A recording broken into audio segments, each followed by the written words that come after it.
Good evening, everybody. At this juncture, we're going to ask you to silence your cell phones and welcome to the 10th Annual Apple Awards, presented by the GANYC Association of New York City. Tonight,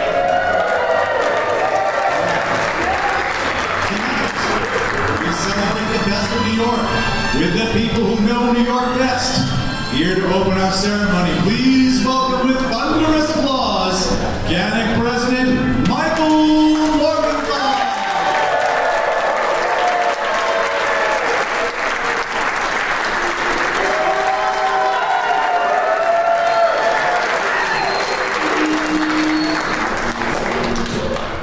Wow, what a great reception. Thank you so much, everybody. Good evening. Thank you so much for being here. This is the most special night on GANYC's calendar every year, and we're so thrilled to have everybody here. So welcome officially to the 2025 GANYC Apple Awards. It's great that we come to celebrate New York City and its tourism industry in a way that only the Guides Association of New York City can. You're all here because you love New York City. And that is what the GANYC Awards are all about, honoring the best that the Big Apple has to offer. Last year, GANYC celebrated its 50th anniversary, and we continue to be the preeminent local tourist guide association in the world. Coming off that momentous anniversary, though, we transitioned right into another one, the NYC 400 celebrations, commemorating the 400th anniversary of the incorporation of New Amsterdam in 1625, essentially the founding of European New York, and celebrations are going to be going on all year long. We do also need to acknowledge, though, the New Yorkers who came before this. We're gathered here on Lenape-Hoking, the ancestral lands of the Lenape people. The settlers called this New York City. We're gathered, so today, New York's native peoples, the Iroquois, the Algonquin, the Canarsie, the Minetta, the Mohawk, the Lenape, among others, they're often only remembered in the names of businesses and clubs and street addresses and other things like that. As chroniclers of New York City, it is our solemn duty to honorably and truthfully preserve and explain the memory of our city's native peoples.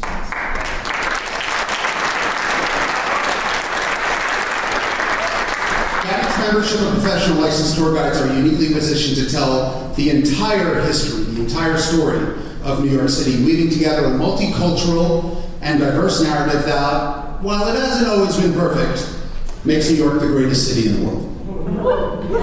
The number of stories to be told here in the city that never sleeps are unlimited and include every race, religion, nationality, ethnic group, sexual orientation, and gender identity.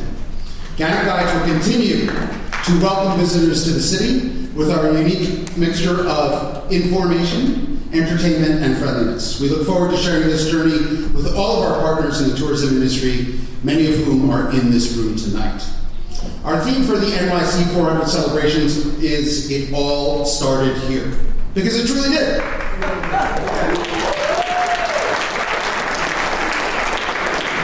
New York City was our nation's first true capital. Toilet paper was invented here. Whether you think those two things are connected or not, you can make that. From teddy bears and Scrabble, to hip-hop and the modern gay rights movement, to Oreos and hot dogs, to roller coasters and Xerox machines, these are just a small sample of the countless movements, products, and ideas that have started right here in New York City. GANYC has celebratory events planned for NYC 400 throughout the calendar year. We even developed a cool logo, which is modeled on an old subway token. And that's really appropriate because much like the subway, GANYC Guides are the connective tissue that links so many parts of the city together. We connect guests and locals with neighborhoods and their residents, hotels, restaurants, retail, theater, museums, media, landmarks, and everything else that makes up New York City. That is why GANYC gathers each year here at the Apple Awards. As the people who know New York best, we come together to honor the best of New York. It all started here certainly applies to all of our distinguished nominees tonight. Whether we're talking about museum exhibits, photos, websites, social media accounts, books, preservation, retail or food establishments, or anybody else who's been nominated tonight, every single one of you started something of note. started something that matters, started something that contributes to New York City and all who love it, right here. It all started here.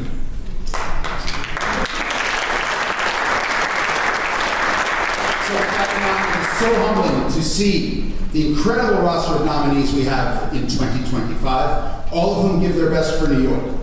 Congratulations to all of the nominees, and good luck to them. I want to offer my congratulations to our two Legacy Award winners. 2025's Lifetime Achievement Award winner, author, activist, and preservationist, Mr. Eric K. Washington.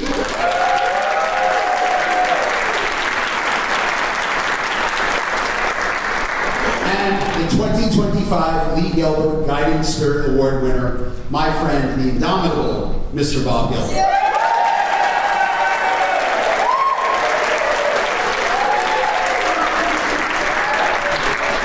We want to thank all of our sponsors, without whom we would not be able to be here tonight. And of course, a huge thank you to Sarah Lyons and the rest of the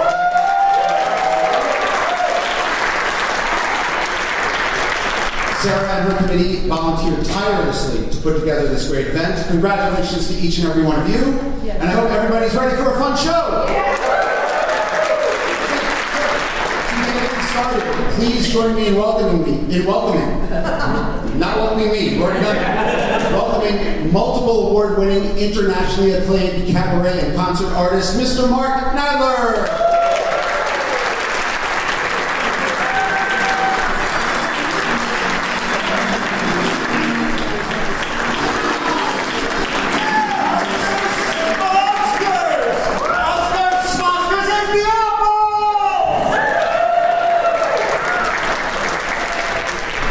So thrilled to be here where it all started. Actually, it did all start here for me. In 1979, 400 years ago, I came to New York from Iowa. It's a long story, let's not get into it. And anyway, I know you already know that because you're tour guides, you know everything. So, in 1979, I came to New York and I found out there was this voice teacher named David Soren Collier. He was the teacher. Do you know David? Did you know him? Oh my God! He was the teacher who created, you know this. You see, I'm telling you, New York City tour guides know everything. He was the one, David Soren Collier. He was at the time, he was teaching Bette Midler, Liza Minnelli, Melissa Manchester, all of the Manhattan Transfer, and so he was the one everybody wanted to study with because he created the vocal warm-up that goes like this. And he lived right over here on 70th Street between Central Park West and Columbus, and I would go there, I saved all my money. He was very expensive, but he helped me out by, I also play the piano, and he helped me out by having his other students, who were not famous people, hire me to be their pianist. And where would we rehearse, these not famous people who didn't have much money but were spending every penny to learn how to go? We rehearsed at the Hebrew Arts Institute, and I know you know this, which is the building that we're in, where we rented rehearsal studios right upstairs for $4 an hour. Don't say, oh wow, just to humor me, because I know you already know this. Now, I wasn't aware at the time that Merkin Hall, Merkin, I mean, my God, I thought a hall named after a Merkin. This is the place I want to hang out. I didn't know that Merkin Hall, now I want to get this exactly right. Merkin Hall was designed by Ashok-Bhavnani. I know you know this. Ashok-Bhavnani was one of the main architects of Roosevelt Island. And when I think concert hall, I think Roosevelt Island. So this concert hall that we're in, Merkin Hall, And by the way, this was named for the Merkins that the Pilgrims were wearing 400 years ago. And it was those Merkins, and I know you know this, but it was those Merkins that President Lyndon B. Johnson was referring to when he said, "My fellow Merkins." But what I didn't know is Merkin Hall, this place that we're in, that looks so spectacularly unimpressive. This hall is of all the halls in the world with perfect acoustics. This hall, see, she's shaking her head because she already knows. Of all the halls in the world with perfect acoustics, this is the smallest in all the world. I didn't know that. Oh, you didn't know that. You know why I know that? Because one of my best friends is a tour guide. Her name is Marta Sanders Cooper. Marta told me that. So I know it's true.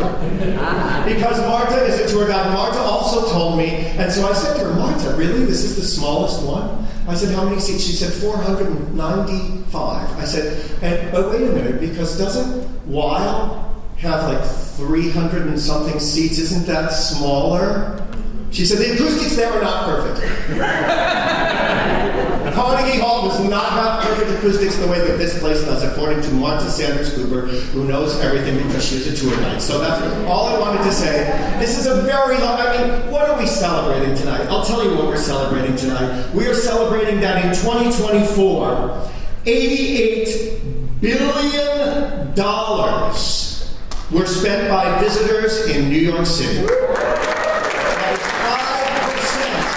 5% of the New York GDP. We are celebrating 66 million tourists came to New York City. 66 million tourists came to New York City in 2024. Every single one of them got in a pedicab that was in my way when I was trying to come out of the theater. What can I say? It all started here. We're going to spend the whole night together, so let's get this thing rolling. Don't you agree? Our first core category of the night is Outstanding Achievement in Support of New York City Culture. And here to present is a very cultured woman, if we ever met one. She's also the executive director of Open House. Open House New York, a nonprofit organization that promotes unparalleled access to the city, to the places, people, projects, systems, and ideas that define New York and its future. And has been with the organization since she joined as their Deputy Director of Development and Communications in 2018. Will you please welcome Kristen LeBuzz.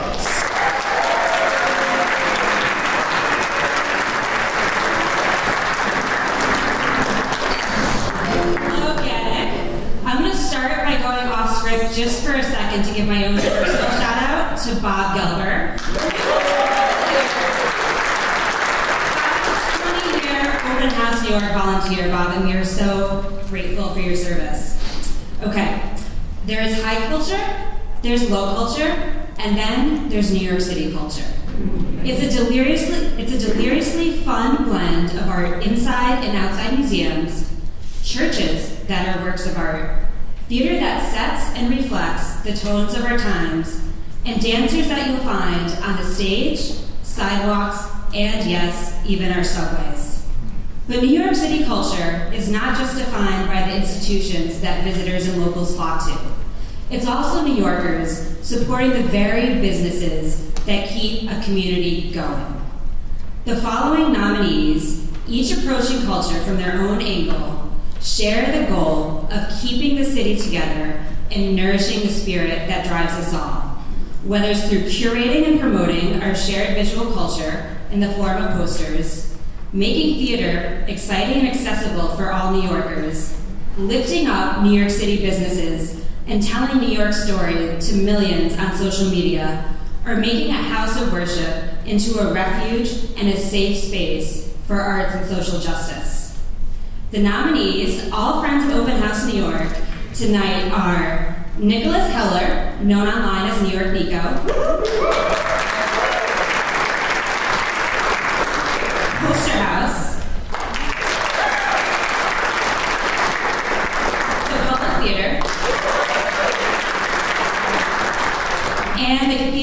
St. John the Divine. And the winner is the Public Theater.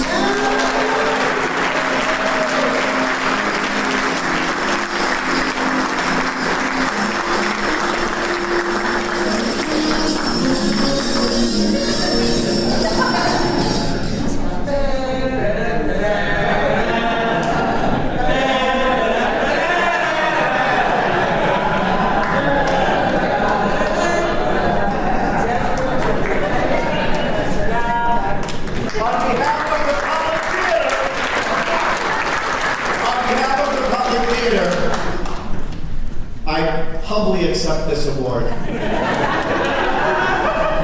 I'm so happy the public finally won something.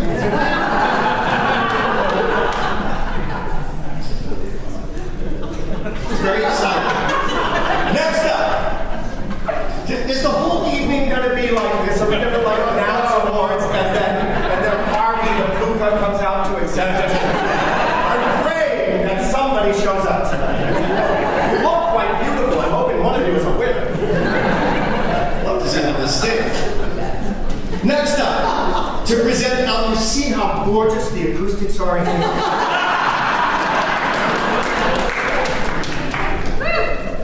And yet, because the president of the organization is named Mike, next up, to present outstanding achievement in support of New York City preservation, we have the Executive Director of Common Edge, a non-profit organization dedicated to reconnecting architecture and design with the public that it's meant to serve.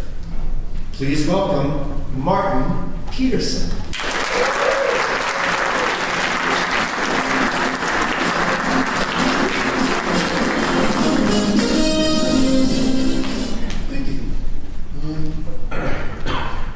I guess it's fitting that I'm giving this award because the first and only time I was arrested, I shared a paddy wagon, actually an NYPD minivan, with Susan Sarandon and Richard Gere. I didn't know that. We were there together, led by the legendary Joe Papp, protesting the imminent demolition of the old Helen Hayes and Roscoe theaters. Two beautiful theaters that sadly made way for the Marriott Marquis Hotel, home of the revolving. I've never been in it. Anyway, I've always worn my arrest as a sort of badge of honor. And all of this involvement predated my involvement with architecture, design, and historic preservation by decades.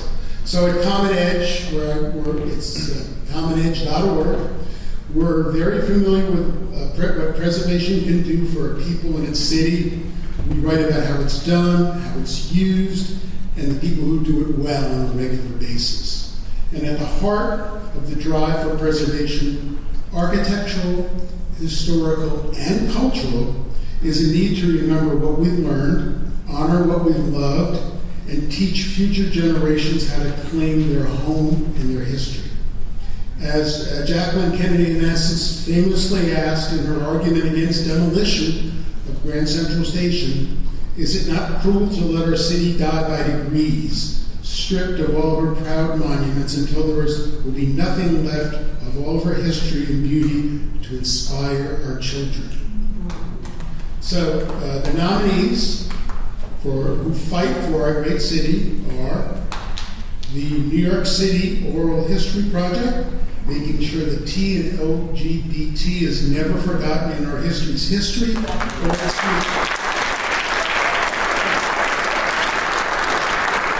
Triangle Waste Factory Fire Memorial, telling the story of the workers the Abolitionist History Center, protecting and shining light on the history of Black and Abolitionist history so that it is never lost. Landmark Preservation Commissioner Michael Devonshire, who has spent decades protecting New York's architectural and cultural identity.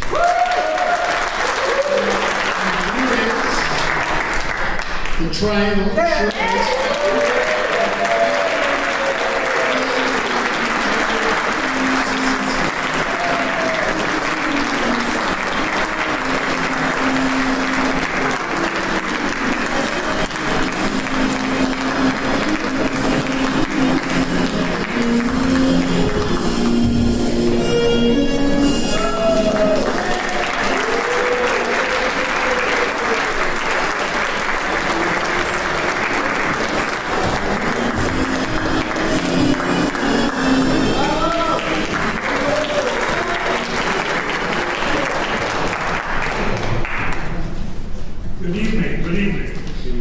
My name is Joel Sasinski. I'm the Secretary of the Remember the Triangle Fire Coalition.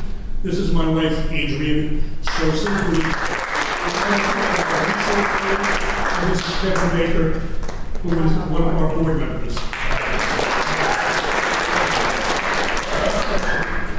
You know, it's a long story how the RTF SECA, an all-volunteer, not-for-profit 501c3 charitable organization, got the memorial done. It started over 16 years ago when the founder of our coalition started the Chalk Project. Ruth Sergil, founder of the coalition, organized volunteers to go to the known addresses of the 146 victims of the fire and chalk their names on the sidewalk. Something like Rosie Wiener, age 23, died March 25th, 1911 in the Triangle Shirtwaist factory fire. People would pass by as you were chalking and learn more about the fire, and of course, with the first rain, all the chalk would disappear. Ever since 1961, organizers have held a commemoration at the site of the fire, formerly the Ash Building, now NYU's Brown Building of Science. There are 3 plaques attached to the building declaring it a National Historic Site, a New York City landmark, and one placed in 1961 by the International Lady Garments Workers Union, who have fought to protect garment workers in this country. The coalition realized this was not enough, as people looking for the building site often had problems identifying the building. As such, our coalition sought to have a permanent public arts memorial attached to the building. After the centennial in 2011, where our coalition marched with 146 shirtwaist kites with the names and ages of the victims on the attached sash, we determined that a piece of public art was needed so that tourists would know that this was a site of which FDR's Secretary of Labor, Francis Merkin, said the New Deal started on March 25th, 1911. After negotiations with NYU, the coalition conducted an international design competition to find a suitable memorial design. We received over 170 entries from 32 countries and settled upon Reframing the Sky, designed by Richard Junior and Yuri Weber. I could go on for a long time about all the bureaucratic hoops we had to jump through, including the State of New York, the city's Landmarks Preservation Committee, the local Community Board 2, the New York City Department of Transportation, the New York City Department of Buildings, and of course, NYU. However, I think the story is better told in the dedication book which we have created for this memorial. I only brought a couple of copies with me tonight, but if you'd like a copy, please come to this year's commemoration on Tuesday, March 25th at 11:30 in front of the NYU Brown Building at the corner of Washington Place and Green Street, where we will be distributing these books. Once again, thank you for choosing the RTFC for recognition. We hope that the Triangle Memorial provides inspiration for solidarity in these troubled times. Thank you again.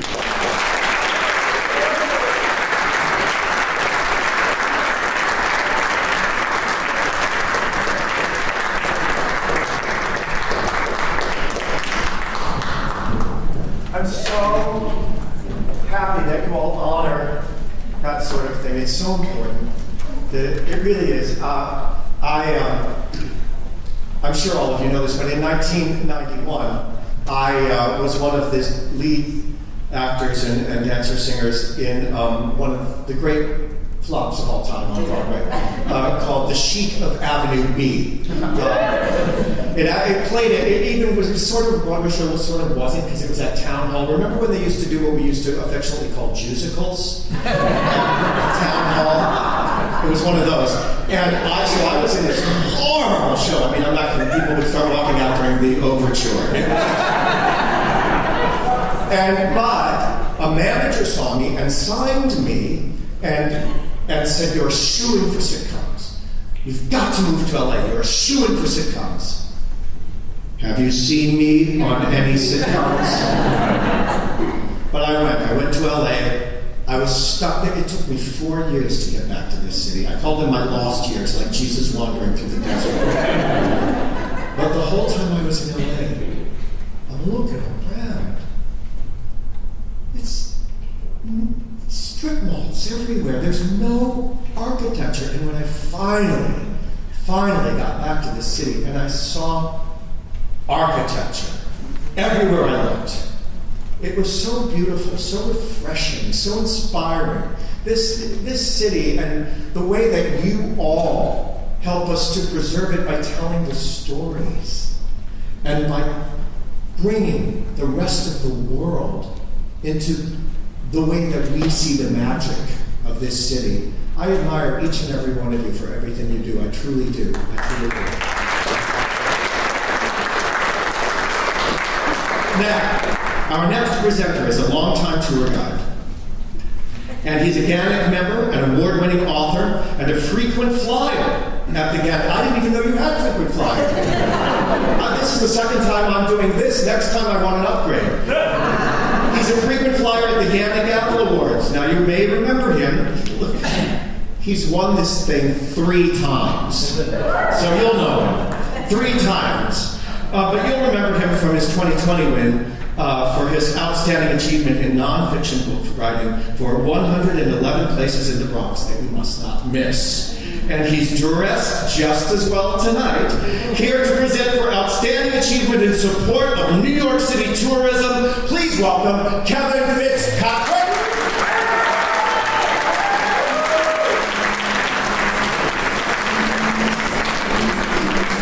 Hey everybody. It's fantastic to be back with my friends at GANYC. And I really have to give a shout out to Sarah Lyons. Where's Sarah? Yeah. I first met Sarah on a rocking ferry boat going back and forth to the Statue of Liberty, which I did 250 times. And so I'm really, really happy that you're the chair tonight. And also, last year, her mom and dad came on my Great Gatsby boat tour. And she raised them right because they're very good tippers. So I'm here to present the Tourism Award. New York City is the top destination for tourists in the United States. Welcomed nearly 65 million visitors in 2024, generating a $74 billion impact on the state and city of New York. There are 5 reasons why NYC is the best tourist destination in the world. The first reason is a group trying to keep a lid on the chaos in Times Square. The second is a business started by a guy with a Red Star tattoo on his shoulder that would become synonymous with retailing. The third is, as he puts it, a perennial nerd inspiring underprivileged kids to go into this noble profession of tourism. The fourth is a building complex that only have happened as beautifully as it did because this great city was chosen for it. And the fifth reason is the city of New York has the greatest tour guides on the planet.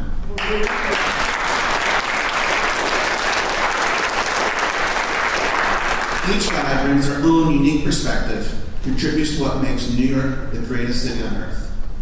Next time some indigent citizen, anyway,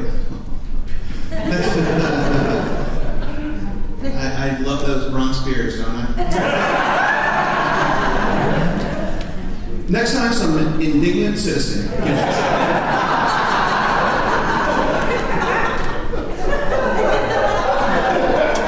about the size of your group, ask how much taxable revenue their industry is contributing to the city. The stories that make our history so vibrant, so rich, and so insane, keeping people coming back year after year. And also, the nominees tonight help a little bit too. They are the Times Square Alliance,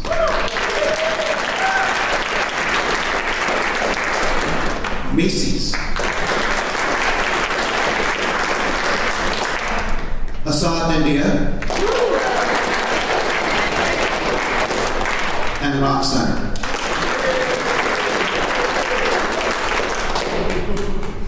Oh, cool, you guys have their own logo. And the winner is Macy's.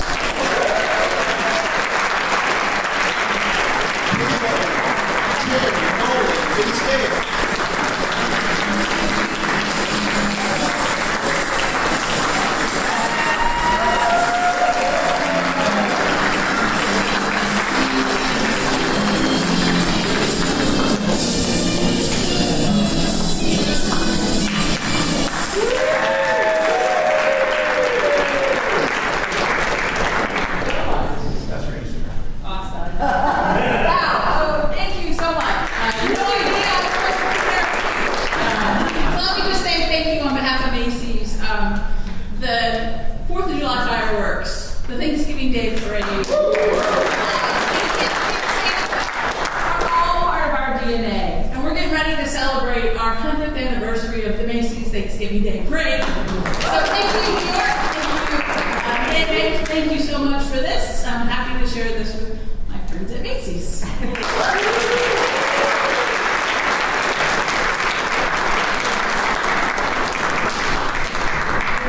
Macy's won!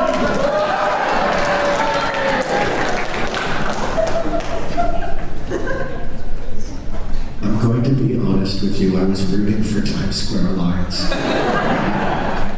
Because 2 years ago, the Times Square Alliance hired me to be out in Times Square during a snowfall as they launched their show globes, their winter show globes. I was in Times Square playing a yellow piano and singing songs from the great shows that were inside the show globes, and surrounded by the likes of Smurf and Spider-Man.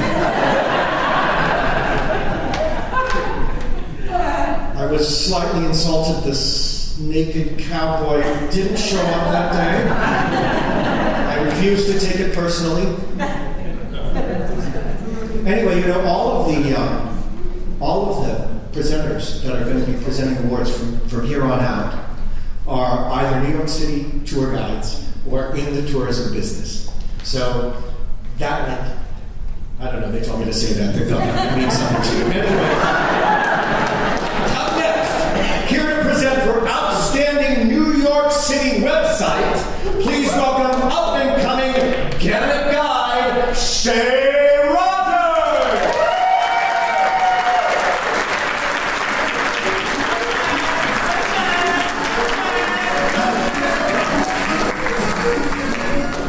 Before I present, I just want to thank my fellow committee members. I've been a GANYC member for 7 months. So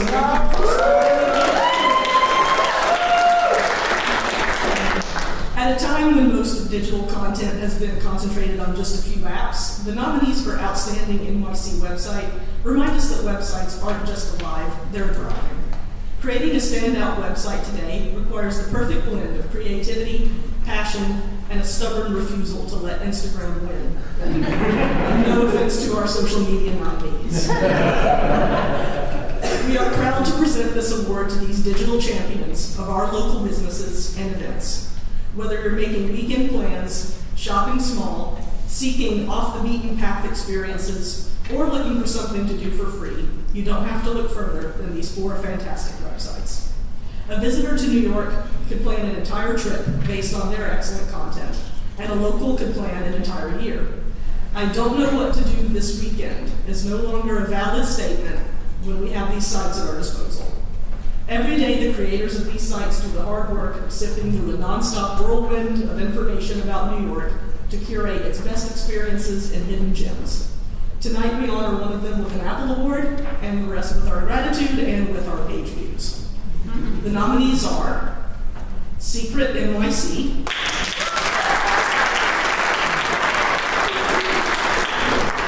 The Locavore, NYC for Free,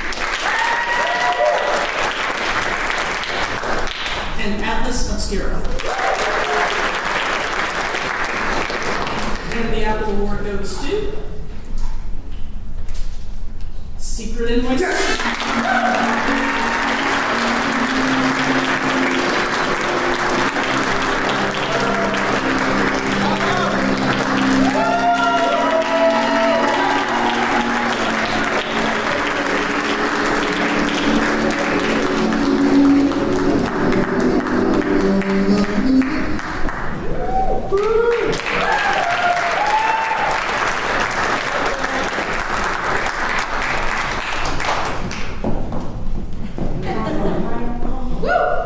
For those who don't know me, I'm the executive editor for Secret NYC. I started there about 8 years ago, so this is a big deal for us. Thank you so much to the Guides Association of New York City for this honor to represent the city. Our mission at Secret is to help every New Yorker or visitor navigate or rediscover the city through a fun and hopefully new lens. So winning this award for Outstanding New York City Website is the best indicator that we are on the right track. Receiving this recognition for Secret NYC is a result of all of the hard work and deep love of the city from everyone on the team I have the pleasure of working with. Sorry, my heart is beating so fast. So thank you to the Secret NYC team, and especially to Claire, who is here. She is our managing editor and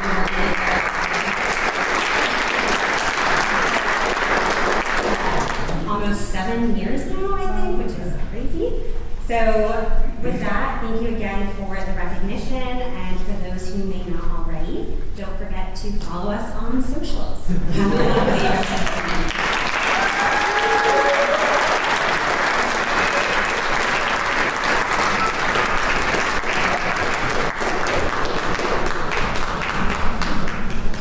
Websites, New York City websites.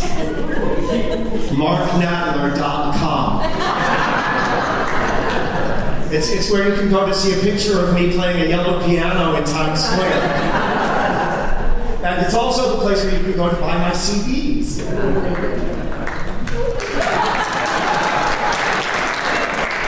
I found out, thanks to my website, that nobody has CD players anymore. No, I know.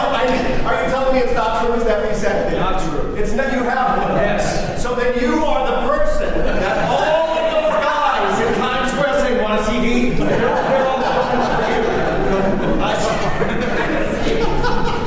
God, they get on my nerves. Those guys. They get on your nerves. Yeah. Guys with the CDs. Oh, don't even get me started. No, but we love you. You're adorable. Let's see. Boy, this thing is moving right along. I'm having a ball. Are you having a good time?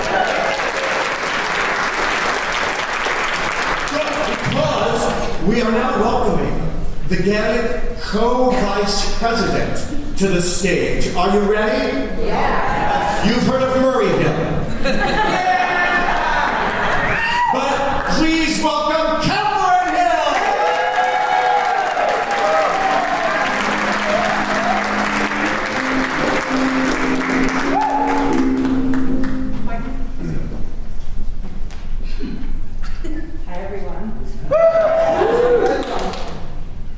I wish this was one of those really happy, momentous awards, but I'm representing the in memoriam. So anyway, good evening, all of my friends and some of you who I don't know. The past 2 years have been a time of growth and renewal for much of New York City. I'm sure all of us in the room are grateful, but as we celebrate the people, places, and things we are fortunate to have, let's take a moment to remember the people and places we've lost. Each year, our In Memoriam presentation showcases the great figures who have contributed to the culture of New York City, and sadly, who have left us since our last ceremony. We celebrate those who have inspired us, some who are our colleagues and friends, and who have helped us celebrate and shed light on the greatness of our beloved city. We're forever grateful for who they made, we're forever grateful for who they made us, and tonight we hope to honor them just as they honored us with their lives and their work.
Here to present the award for outstanding achievement in New York City social media. We have a longtime guide and a leader in her field. Yes, it is Kristen Singleton.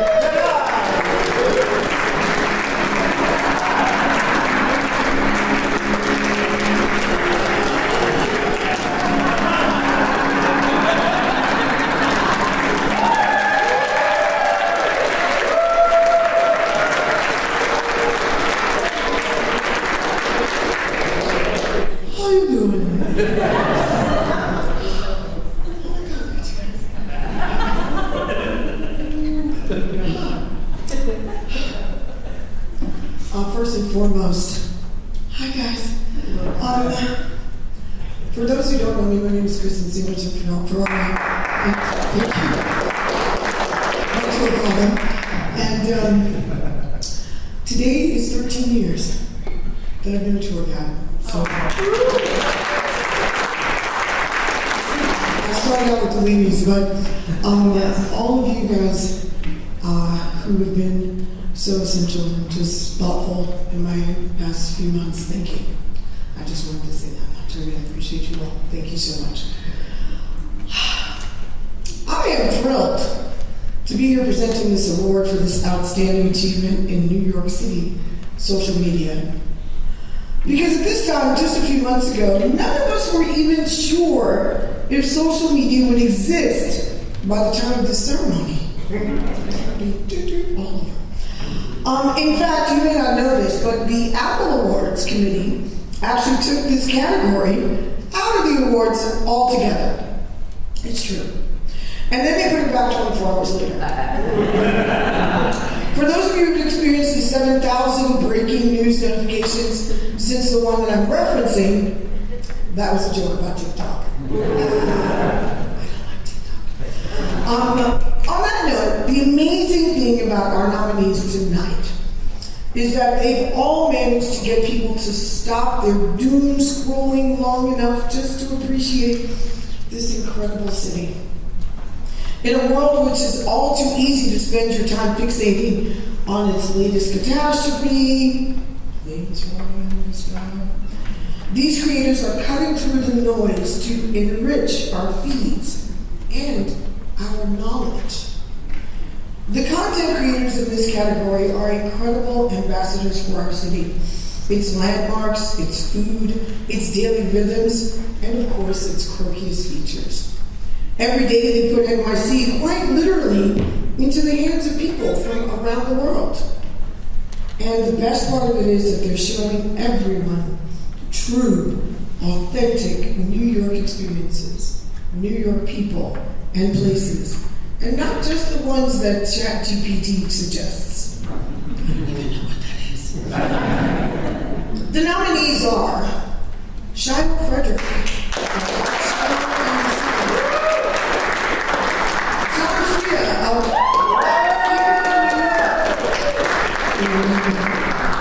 Maureen Steinert of Sincerely Maureen, Thomas Silk of Landmarks, and Lee and Jay Quito of At Righteous Eats. At Righteous Eats. Okay, folks. The award goes to Thomas Silk and Randy.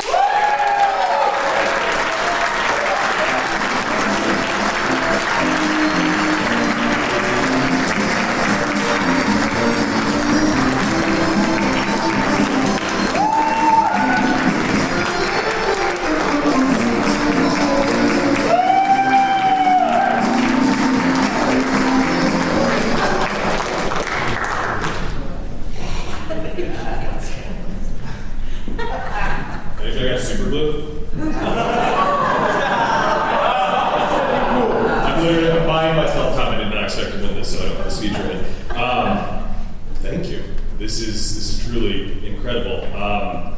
I've been a member of GANYC for, I don't remember how long. I've been a tour guide for 6 years, and I just kind of forgot to do anything with it. Then I joined GANYC.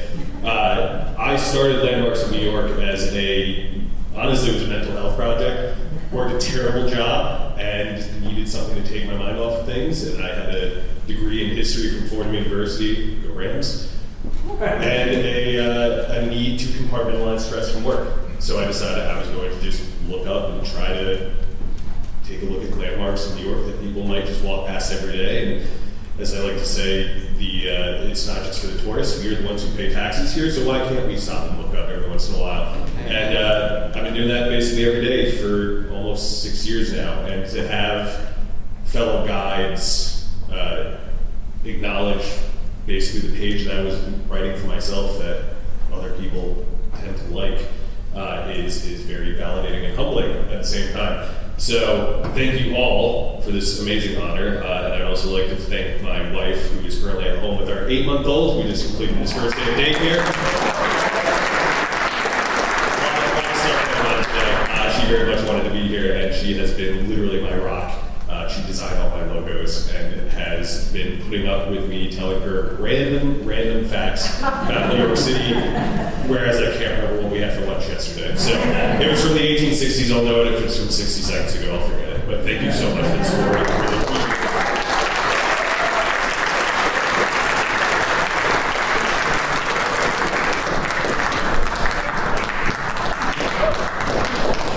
it. We love our influencers. Yeah.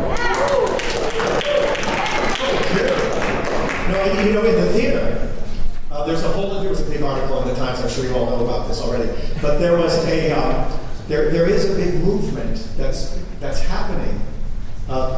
People do not go to reviews as much as they used to decide what they want to see. They go to influencers. Influencers are building the theatrical audiences, especially for off-Broadway. It couldn't be more important. And I learned of this when I was playing a yellow piano in Times Square, that there are many influencers who don't make much money doing what they do online. And so they spend their time in Times Square dressed as Superman, Spider-Man, and the Naked Cowboy. Of course, I didn't learn that from him. He wasn't there, but I heard of it. Anyway, that couldn't be more important. But up next, our presenter for outstanding achievement in New York City photography. And Christian, I know that you're going to be nominated next year for the photo you just took of the two of us. But this year, the presenter is a photographer and a visual artist that pushes the envelope on what art can be and what it can be made from. She is also a teacher, teaching art at the International Center of Photography with recent showcases of her work in Paris, Buenos Aires, and right here in New York. Will you please welcome Marina Berry.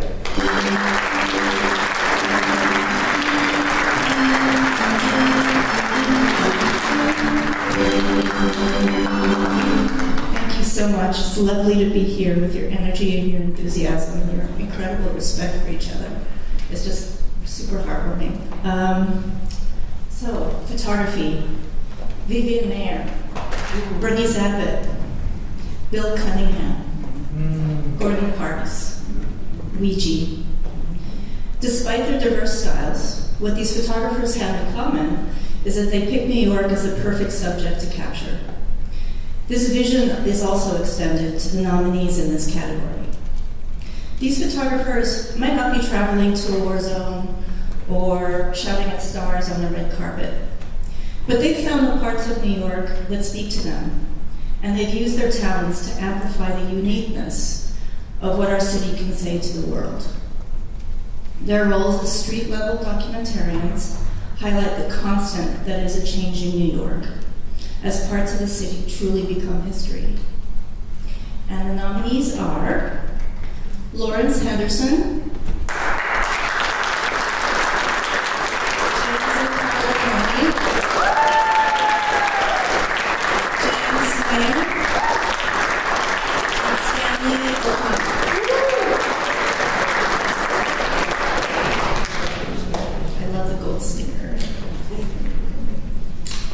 winners are James and Carla.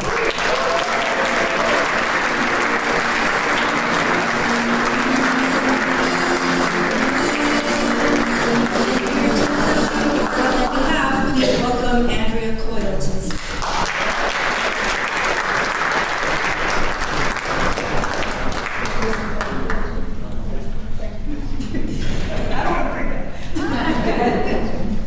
Hi everybody, it's a pleasure to be here, and it's an honor to accept this award on behalf of James and Carla Murray. They are a husband and wife team who live on the East Village in New York City with their dog Hudson.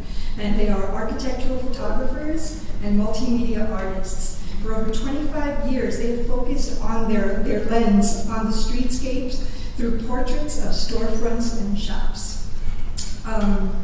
They have strived to capture the moments of city life that often go undocumented, but capture the spirit, energy, and cultural diversity of individual neighborhoods. They made it their mission to thoroughly document unique mom and pop businesses when they began to notice the alarming rate at which they were disappearing. So they made it their mission to document them. And their book, The Great Bars of New York City, 30 of Manhattan's favorite storied drinking establishments, is the award they're receiving tonight. But besides that book, they also have Storefront New York City, photographs of the city's independent shops, past and present, Storefront, The Disappearing Face of New York, New York Nights, Storefront 2, The History Preserved, and Broken Windows Graffiti, New York City. In all of these books, they highlight the businesses, a lot of which have gone by the wayside, but it's a reminder to always support these independent small businesses. Their landmark 2008 book, Storefront, was cited in Book Forum's December-January 2015 issue as one of the exemplary art books from the past 2 decades, and heralded as one of the period's most successful New York books. New York Nights was the winner of the prestigious New York Society Library's 2012 New York City Book Award. Their work has also been exhibited widely in major institutions and galleries, including solo exhibitions at the Brooklyn Historical Society, Click Gallery in New York City, the Storefront Project Gallery, Photo Gallery, I can't pronounce this, Blauen Haus in Munich, Germany, and group shows at New York Historical Society, Museum of Neon Art in Glendale, California, and the Brooklyn Historical Society.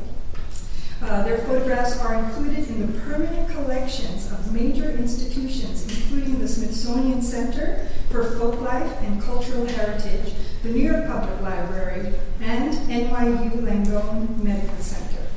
So, in addition to the award they're winning tonight, they also were awarded the 2015 Regina Kellerman Award by the Greenwich Village Society for Historic Preservation. And in 2017-2020, they were awarded a Creative Engagement of Manhattan Arts grant by New York State Council on the Arts and administered by the Lower Manhattan Cultural Council. And they also received the prestigious Art in the Parks Uniqlo Park Expressions Grant in 2018 for their public art installation, Mom and Pops of the Lower East Side. And I have to tell you, their books live on my coffee table. Thank you so much.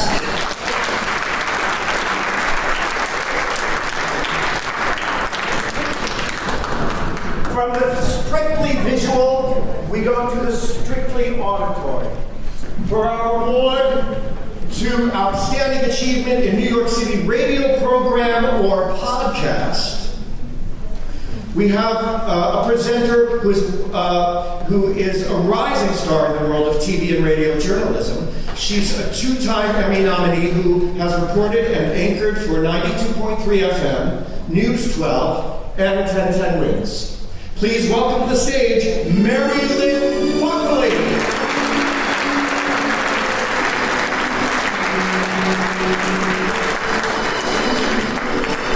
Good evening, everyone. This is my first ever Apple Awards, and I wanted to give a quick shout out to Sarah Lyons. She's not only an incredible woman, but she's also my cousin. So give a round of applause. So New York Radio, it has launched the careers of luminaries such as Bob and Ray, Arlene Francis, Barry Farber, Bernard Meltzer, and Gene Shepard, just to name a few. It also helped Walter Winchell maintain columnist superpower status. During a newspaper delivery in 1945, Mayor LaGuardia read the comics over the radio to kids who he thought were comic deprived. During a snowstorm, New York City school students hoping for a snow day, they turned on that radio to listen to one of 3 generations of John Gamblings read a strict alphabetical list of all of the school clothing that was on WORAM. And the name Uncle Don Carney, well, it may not ring any bells today, but he was the host of one of the most popular children's on-air shows during the Great Depression and the Second World War. His show was broadcast live daily on WOR until 1948. And for decades, there was this rumor, why did the show get canceled? And the rumor has it that he spoke into an open mic, saying, "We're off? Good. That ought to hold the little bastards." And this made Uncle Don one of the first performers to be canceled. Hopefully none of the nominees tonight will ever have the same fate. These are the little bastards nominated for the Best Untap New York.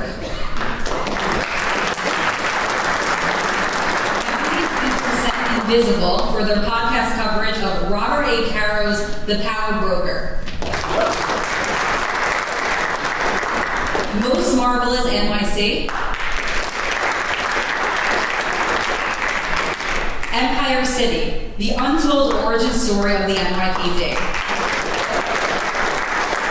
And the winner is, drum roll please, Untap New York.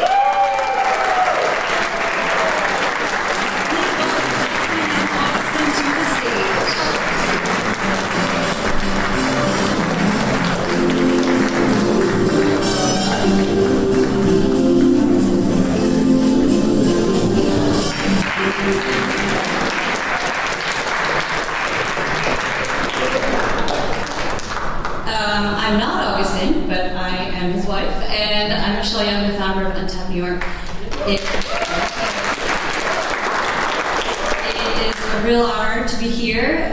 You guys honored us with Best New York City website a few years ago, so thank you so much. Justin and I started this podcast as a passion project in the pandemic, also kept us sane. It's just really lovely for you guys to honor us for this. And I get to answer all the bizarre questions that come into my head through this podcast, like why is the FDR drive purple? And why is scaffolding so ugly? And other things like that. So, great acoustics, by the way. I'm a Juilliard trained cellist, and I played at Carnegie Hall, but... I would just like to say, as being Michelle's sort of partner in this project, my main job at Untap New York is leading the experience department, and so much of what we do for the past 10 years in experiences comes from you guys at GANYC. We work with you guys so much, and we're honored to be honored by you. So thank you very much for this. We really appreciate it.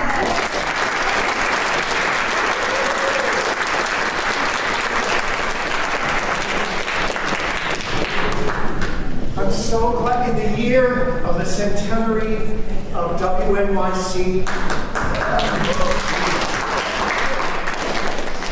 It's nice to see somebody honored who has nothing to do with WNYC.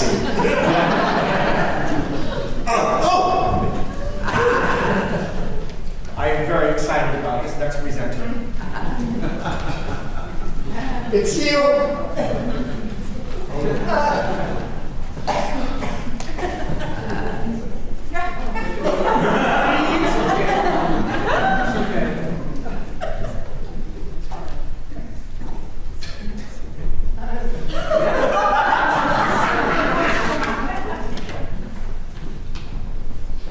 This woman, this next presenter, wrote a book. It's called Madam, the biography of Polly Adler, icon of the jazz age. Now, I'm sure you all know that my grandmother, Polly Nadler,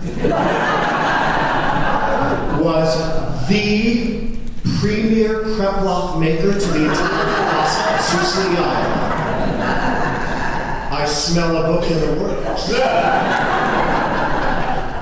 But here she is. She's a personality. Her personality is the size of all 5 boroughs combined. Here to present outstanding achievement in nonfiction book writing, please welcome author Debbie Applegate.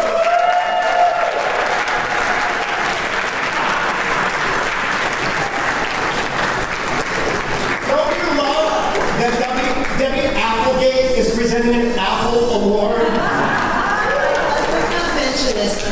You rightly bring it up. I also have a Pulitzer Prize. It is tiny by comparison. They sit next to each other. I am so tired of hearing people about their tiny Pulitzer Prize. Big Body Apple is right next to it and it towers over it, and everybody notices that one first. Thank you for bringing me back without having to make me write another book. By taking us on the journeys through the place that Walt Whitman called the city of the world, these 5 authors have managed to contain multitudes between the covers of their books. These nominees for outstanding achievement in book writing in nonfiction. So just when we think we have heard or read it all, writers whose original research and masterful storytelling that will make even lifelong New Yorkers sit up and say, I didn't know that. By illuminating unique aspects of the city's history and culture, our nominees have demonstrated that there are always interesting perspectives, fresh material to share with everyone, even in a city where there are already 8 million stories that have already been told. And I was asked to apologize and ask your forgiveness, hoping that the authors here tonight will forgive the tour guides in this room for borrowing some of their facts and anecdotes.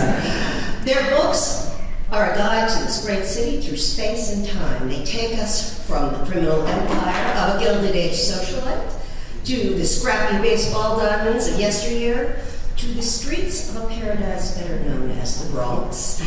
We experience the treasures of the Metropolitan Museum through the eyes of one of its cherished guards, and we learn about linguistic treasure troves hidden in plain sound. I am proud to present the nominees.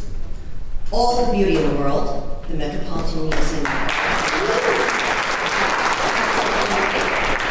The New York Game, Baseball and the Rise of New City.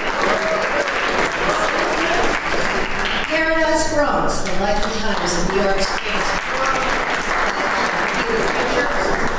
The Talented Mrs. Mendelbaum, the rise and fall of an American organized crime boss by Margaret Fox. And Language City, the fight to preserve endangered mother tongues in New York by Ross Perot. And the winner is All the Beauty in the World.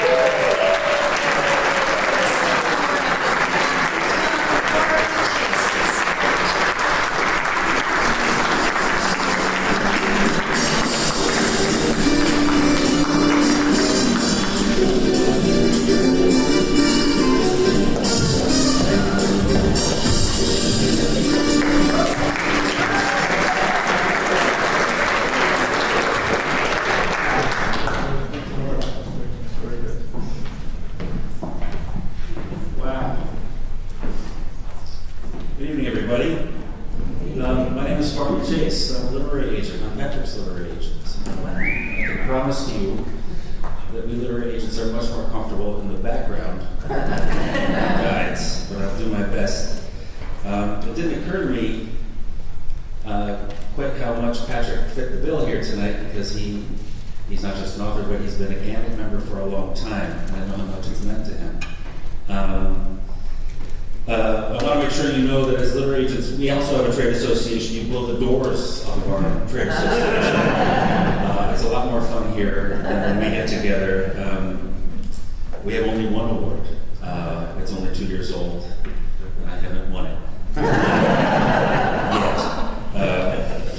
But I'm very happy to accept this award on Patrick's behalf. Patrick's book is about his 10 years as a guard at the Met. It's very beautiful. If you have a chance to read it, if you care about the Met, it's a great look at another way of, a fresh look at a place you think you might know. But then Patrick transformed. He went from being a guard to a guide, and I know that GANYC has been a real source of inspiration and community for him. And as I've been listening to your presentation, I've been thinking about how much guards and guides have in common beyond a few shared letters. The word guard sounds so forbidding, but among the things that guards protect is access to things, and that sounds more permissive to me. And guides guard things too. You guides guard access to information, to stories, to sites, to context, to history and place. And you guard us from forgetting. I can't think of anything more vital. So thank you for doing what you do. Thank you for this. Keep up the good work.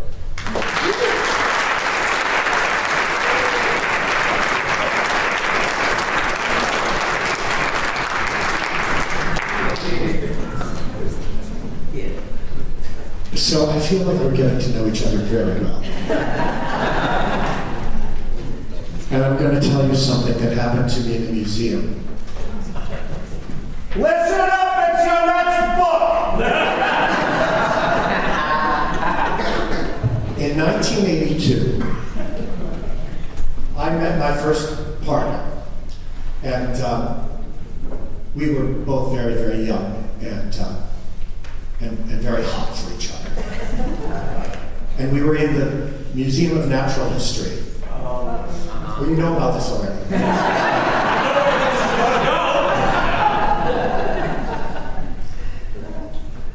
And my partner serviced me beneath the elephants. It didn't take any time. I was 19, took no time at all.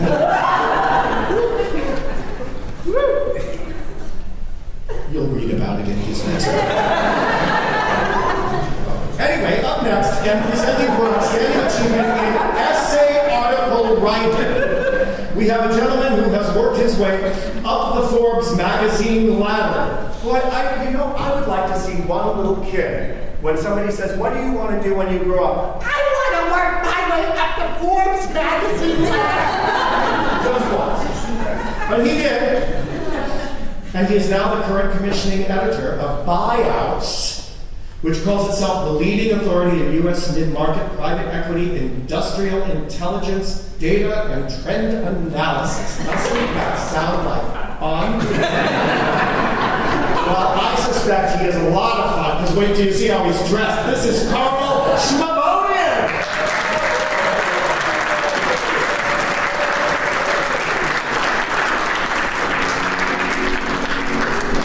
First of all, I would like to thank GANYC for almost getting a few syllables spelled correctly in my last name. Learning curve, but I'm the guy following the guy who talks about getting serviced under elephants. That's just a no-win situation. So, for those of us in the room who are not part of GANYC's nomination process, the submission period was closed and nominees were voted on 2 months ago. There's been a lot of news since then, in case you haven't noticed. And yet, tonight's nominees in essay and article writing still stand out as exemplary among their peers. Our city is nearly 9 million strong, not counting the boost we get from commuters on weekdays. and we're the most diverse city in the world. So a good New York article should reflect that. These articles do just that. They highlight the marginalized, they speak up for the little neighborhoods, making sure they don't get overshadowed by stories about big bad Midtown. And if they don't dig into something that everyone across the New York spectrum can already agree to care about, they shine light so bright and brilliant on the issues they cover that they make you care. Each and every one of these nominees accomplishes these tasks brilliantly, and we are thrilled to be celebrating their work tonight. The nominees are Erica Brosnan and NY1 for their ongoing coverage of congestion pricing, Eric Locke and The New Yorker for the luxury office development that became a horrific migrant shelter, Kim Velsey and Curb for What Superfund, and Tim DeSanti and Chalkbeat for I Oversaw Education at Rikers. Here's how we can better support court-involved youth. And the winner is Love Under the Elephants. No, sorry. Eric Locke in The New Yorker.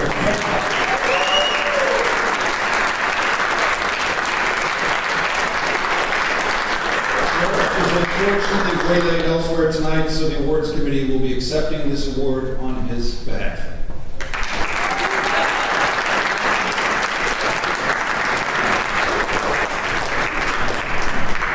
Great, looks like we have another winner from the public theater.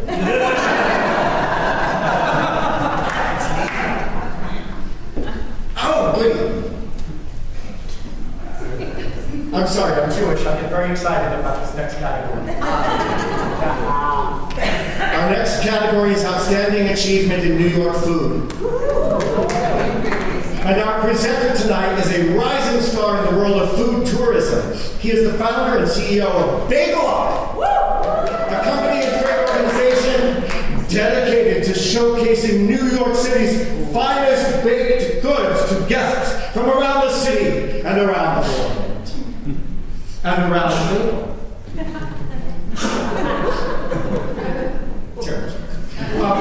In fact, that wasn't even a joke. That was me trying to, never mind, it doesn't matter. Trying to prove to you that I actually am Jewish, even though I, in fact, am from Iowa. I don't know if you know this, but Iowa is our country's pork state. Do you know this? You know how every state has something that they're proud of? Iowa, for every human being, there are 4.3 pigs in Iowa. This is where I'm from. And I'm Jewish. That's really all I want to say about it. Through his company, this presenter, he's the lead producer of New York City Bagel Fest, chief tour guide for New York City Bagels, and co-director of their bagel-making classes. Please welcome New York's bagel ambassador himself, Sam Silverman!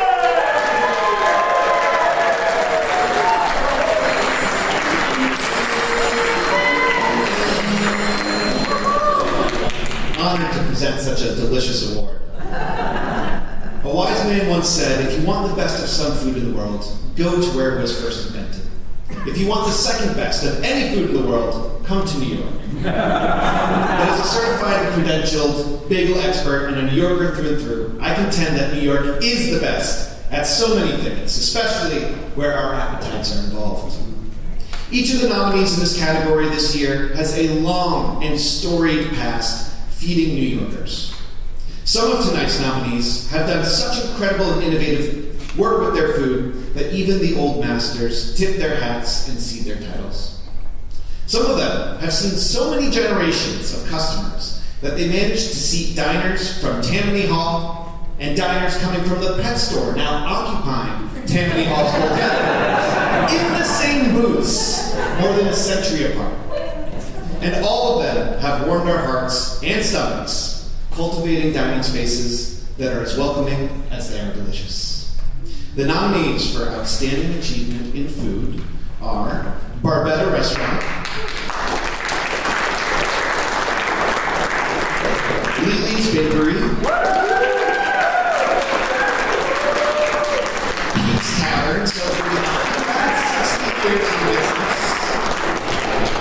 and Near's Tavern.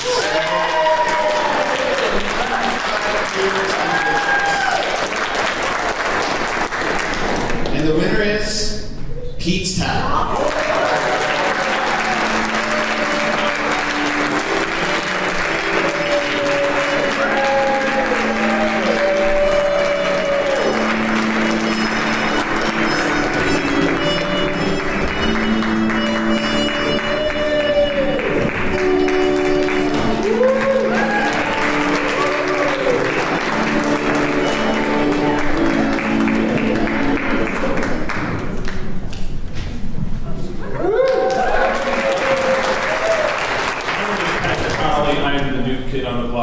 I'd like to introduce Gary Egan, who's been the general manager and the heart and soul of Pete for the past 37 years. I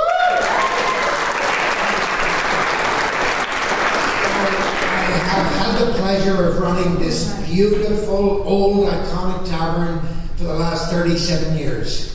Thank God there were no child labor laws when I started. 2 years of age.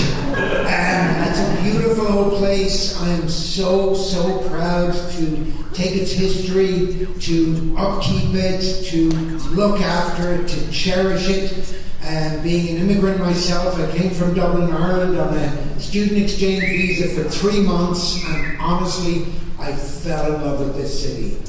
And people say to me all the time, you're from Ireland. I say, yeah. They say, what wonderful people. I swear to you, I stop, I say, not as nice as New Yorkers.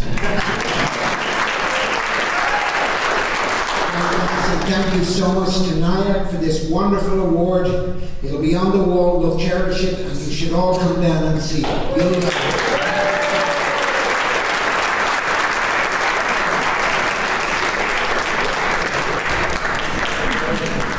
I love Pete's Tavern. I went there one time. Maybe you've heard this story, but I didn't have the money. I had just moved to New York. I didn't have the money to eat at Pete's Tavern, and I had this beautiful watch. And so I sold the watch so that I could afford to eat at Pete's Tavern. And the waitress comes over to me, and she just gave me my food. And she had cut off all her hair. She was bald. I said, where's your hair? She said, I sold my hair so that I could afford this meal to give to you. And sitting in the next booth was an author who wrote the whole story down. It happened at Pete's Tavern. Anyway, oh, good. This is a crowd favorite. Outstanding achievement in museum exhibitions.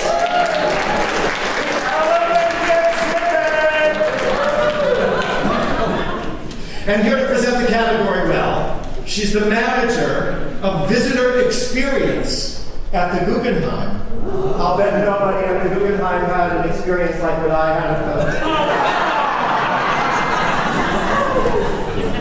Actually, thinking of the Guggenheim, they probably have it there all the time, right? But anyway, I'm sure that you all have met her many times. You bring your groups to the museum and she takes care of you. And God, I love that dress on you. You look so good. Please welcome Nicolette Zorn.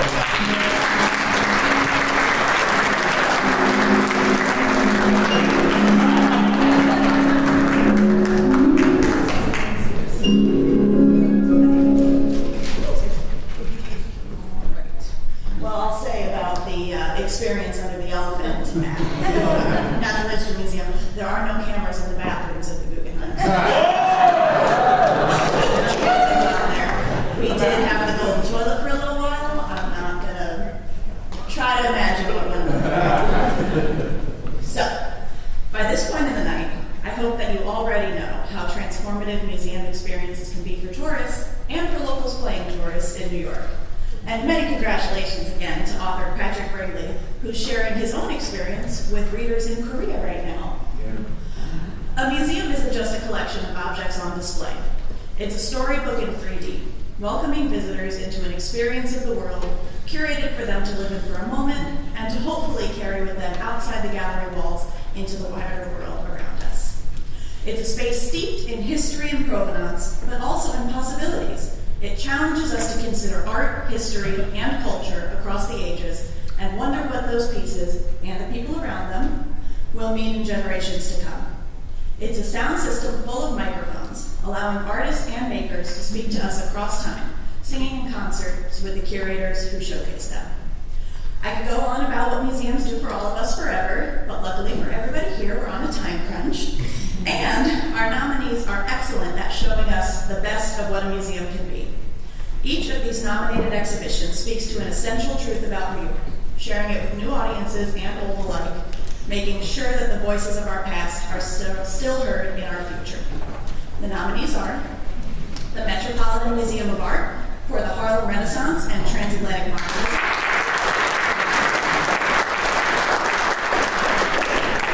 the Schomburg Center for Jimmy, God's Black Revolutionary House,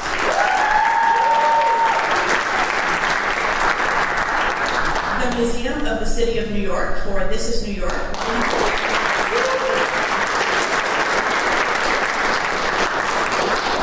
and the Whitney for Edges of Aileen.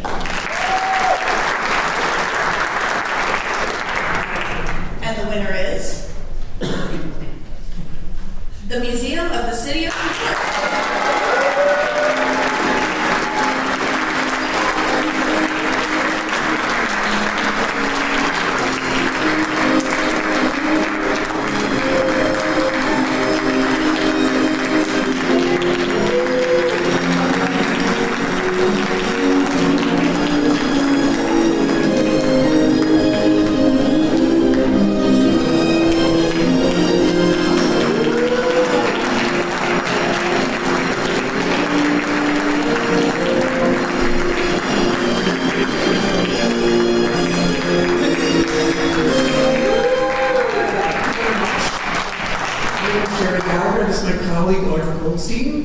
I'm the Chief Operating Officer for the museum, and on behalf of our colleagues, Sarah Henry, Mancho Lopez, Lily Tuttle, and Fran Rosenfeld, who are the curators of This Is New York, we thank you very much.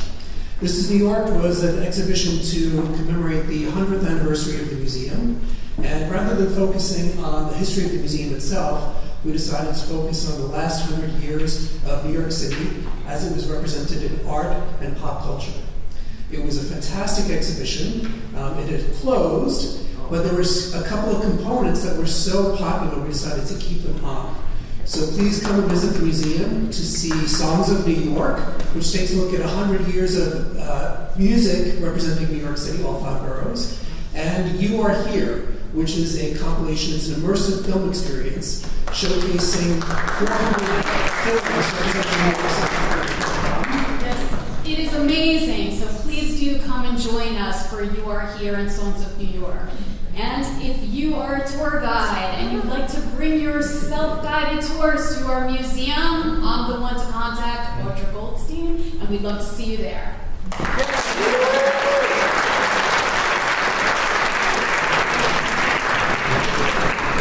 Can you believe we're almost at the end? I know that's how I feel about it. The Oscars can learn a thing or two from y'all. And luckily, Adrian Brody is nominated for nothing tonight. So it's going to move along. We're saving, of course, the best for last. Oh, good night.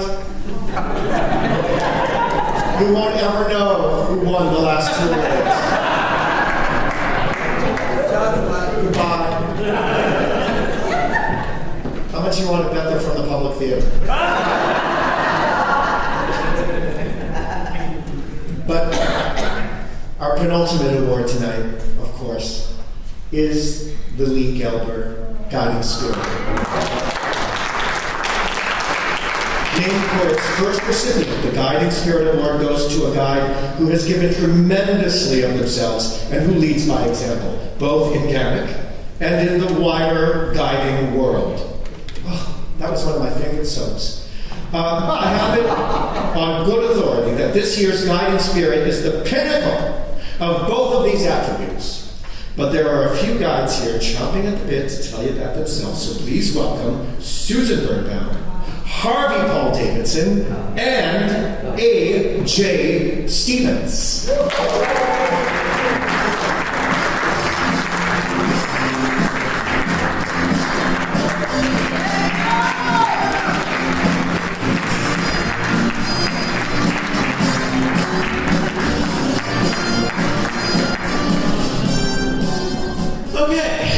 37 years of coming to the GANYC Apple Awards, the first time I'm on the stage, and this is the most nervous I've been since my first time on a tour bus 14 years ago. All right, let's do this. All right, Bob Gelber loves New York City. How much so? When he was a little boy, Bob would walk around New York City and read all the plaques on the buildings he could find. He'd also explore the city top to bottom, sometimes with a friend, sometimes by himself, all for under $5. It's that kind of exploration that turns a person like Bob Gelber into a tour guide.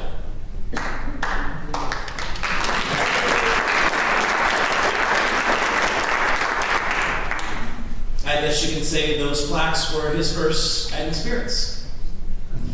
It's what also made me a tour guide, except for I was a bit older and I had to do it with $25.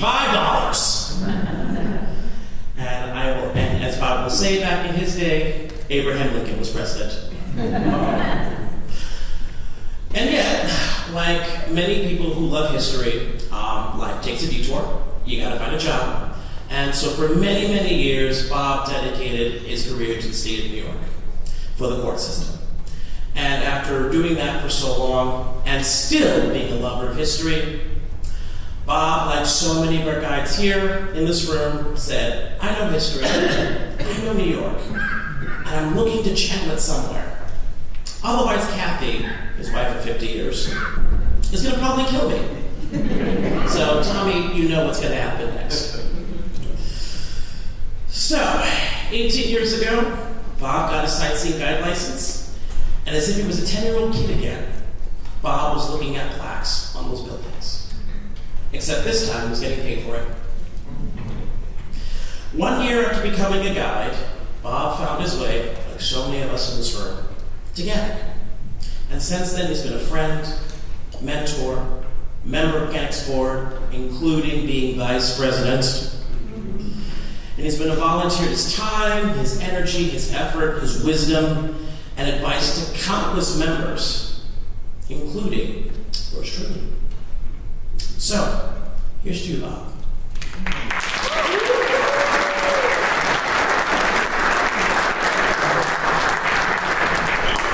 Good evening. On behalf of my colleagues, Susan Burbank and Mark Lyman, we created a special award to Bob, in addition to all the many committees that he's been on. And the committee we've chosen is If You Want Something Done. And he's the chairman of this committee.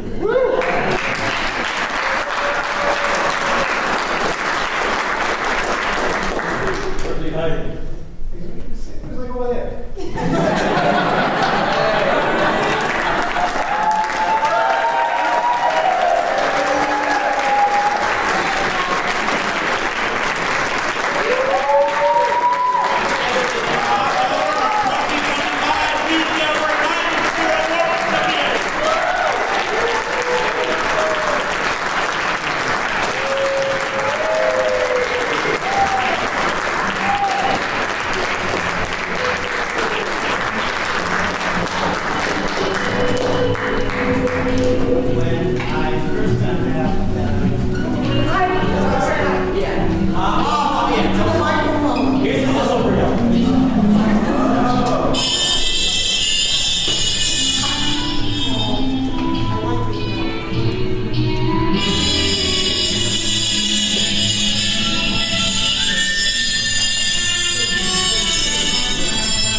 I'm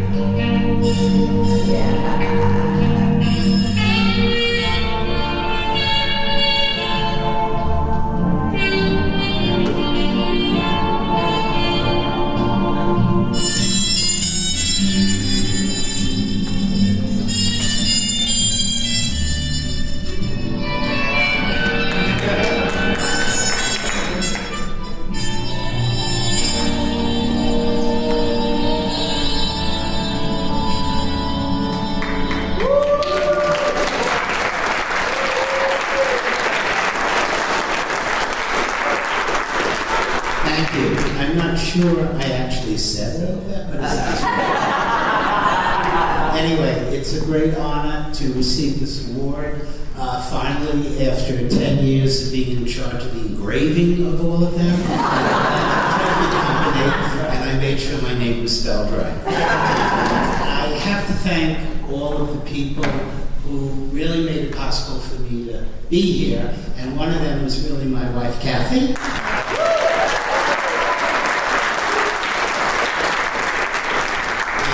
3 weeks we'll be married 51 years. We'll realize how old we are. And that my daughter's now 45. She used to be little.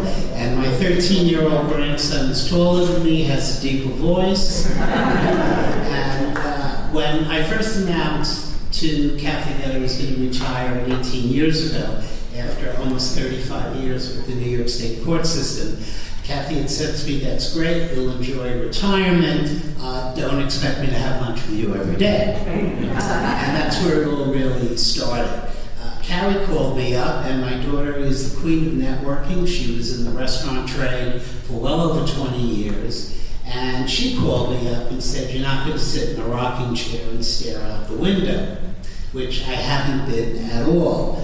And one day this summer, when Cody slept over, he said to me, "I'm going to get up in the morning and I'm going to come with you on your tour at Grand Central Terminal, and I'll help you." And I was really surprised because he has absolutely no interest in history. And he said to me, "But there's a deal here." And I said, "What's that?" "You're going to have to split your tips with me." So he actually lucked out because I had a great group that day. And I did get tips, so Cody did well. I haven't told him about the tours where I really get great money, because then I'd be losing a lot. Anyway, one of the main reasons that I'm standing here is because of all the incredible people at the Guides Association. And somebody did ask me a few months ago, "How do you get to be a guiding spirit?" And they changed the language. I said, "The asshole who's on 5 committees." But I love doing everything because of the incredible people that I have met, and you're all standing on this stage. And Mark and Harvey and Susan are also guiding spirits. They're great friends. Gary Dennis, there is an incredible guide. You just need to...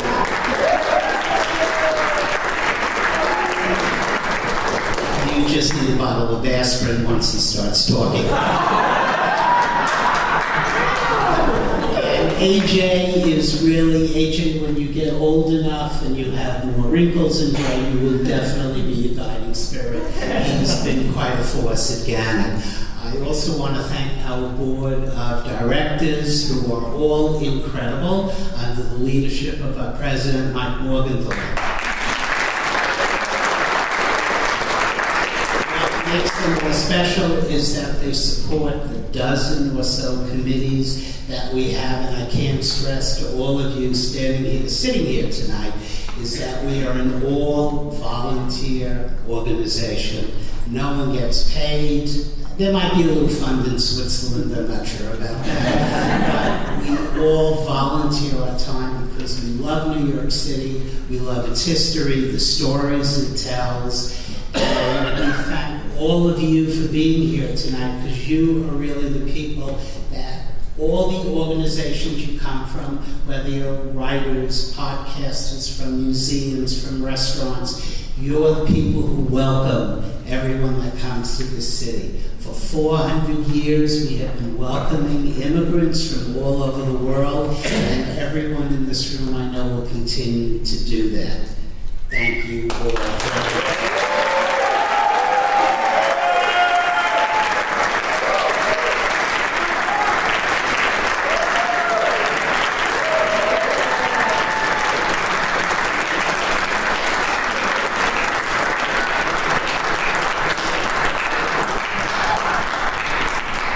So I was told Bob Gelber is loved so much. I'm sorry? Yeah, I'm not talking about this guy who was on stage.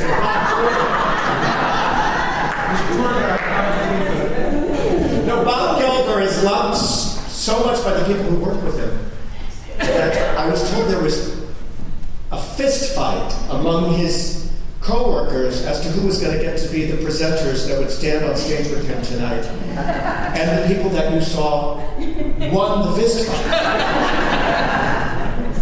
Do not fuck with Susan Bergman.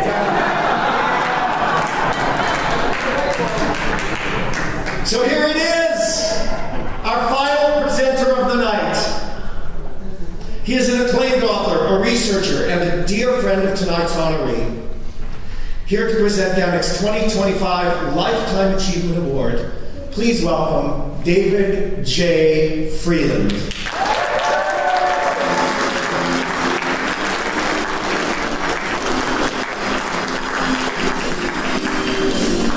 And thanks to GANYC for inviting me to have the chance to honor my good friend this evening. So I'd like to talk with all of you a little bit about him.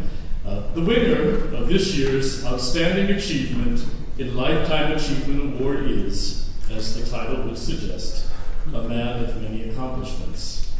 He is, first of all, a talented and perceptive biographer whose excellent book, Boss of the Grips, The Life of James H. Williams and the Red Caps of Grand Central Terminal, won, among other honors, the GANYC Apple Award in 2020, as well as the Herbert H. Lehman Prize for Distinguished Scholarship, awarded by the New York Academy of History. His earlier book, Manhattanville, Old Heart of West Harlem, has become a standard and indispensable reference for all of us who are passionate about the city and its neglected stories. In addition, he's a licensed New York City guide whose tours in Greenwich Village, Harlem, and elsewhere are highly valued by locals and visitors. In this capacity, he was instrumental in building awareness of the sylvan and historic beauty of Trinity Cemetery in Washington Heights. But beyond all of this, and I've cited just a few of his credits, tonight's honoree is a dedicated preservationist whose successes bring to mind the Athenian oath that at one time was often invoked in by New York City's mayors and officials upon taking office. Quote, "We will transmit this city not only not less, but far greater and more beautiful than it was transmitted to us." Unquote. Thanks largely to this person and his efforts, the former Colored School No. 4, Manhattan's only surviving example of a public school for African American students during the Civil War and Reconstruction periods, is an official New York City landmark.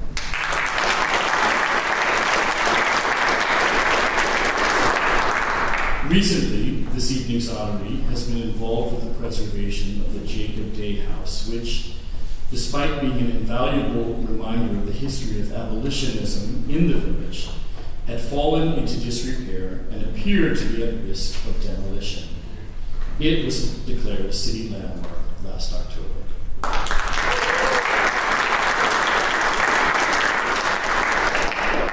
This year's recipient has received a high and much deserved degree of press attention and recognition in recent years, but he remains the same genuine person I first met over 15 years ago. In this, he embodies what I consider to be the true implication of the oft-cited word modesty. He does the work, selflessly and passionately, while always making time for others, with a gentle sense of humor that is one of his personal characteristics. Through his research, writing, and activism, he has made the city a better place. And he's someone I'm proud and honored to call my friend. So it's with special delight that I present this year's Outstanding Achievement in Lifetime Achievement Award to Eric K. Walker.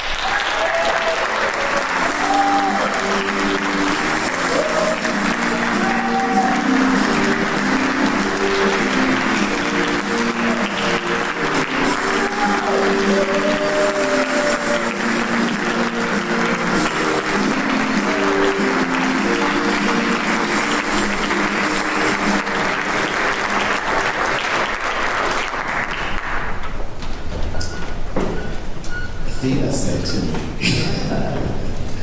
shucks. Oh gosh, thank you, GANYC, thank you David for the wonderful introduction. Thank you members of GANYC for voting for me for this award. You know, shout out to Sarah Lyons, I know she's been shouted out to a few times tonight. She was one of the first time, we just met for the first time this evening, but she was one who emailed me and asked, you know, would you be willing to accept this Lifetime Achievement Award? And my first response was like, you know, how dare you? You know, I'm 54, you know.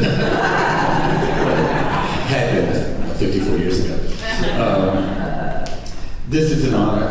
It's in a way, you know, you come full circle when you didn't realize you were going in whatever direction, circular or otherwise. But when the in memoriam credits were going up, and I didn't think of it so much as being a New York thing, but there he was, Hinton Battle, the dancer and actor. The very first thing I ever had published was in 1985, and it was a cover story for a little Broadway magazine. And things like that, other people who were there. Sue Katz was one of the first friends I made when I got my guide's license. Kathleen Hulser, public historian. At one point, I was so broke, and I think I was getting more work from Kathleen Hulser, you know, who was inviting me to speak to her classes. And all of this is kind of weaved in and out of my occasional guiding. I was never a guide full time, but it was great. It always came out of something that I'd been researching, and I was able to share that knowledge with people, and it was how I met a lot of other GANYC members and did a couple of fan tours for GANYC, and people I'm still getting to meet as I got deeper and deeper into the city's history and realizing, you know, there indeed is a there's even more there, and there are rabbit holes that have rabbit holes, and it's just been fantastic. And people like, you know, Justin Ferrate, who was, you know, great support throughout, you know, I think most of you know, and David Freeland, and a lot of that boiled down to becoming a book, Boss of the Grips, and when I was asked to do that, I came out of doing a tour for the centenary of the terminal, Grand Central Terminal, which was not my beat. But like everything else, you trip upon a little thing and you learn so much and you meet so many people. And I think it's, for a lot of you I know who have come on my tours of Grand Central, I think it's changed the way that, you know, you've seen that magnificent, you know, pile, you know, ever more. So I've done a lot of little things, but if they've amounted to, you know, one bit of achievement, I'm glad that it's happened. Thank you.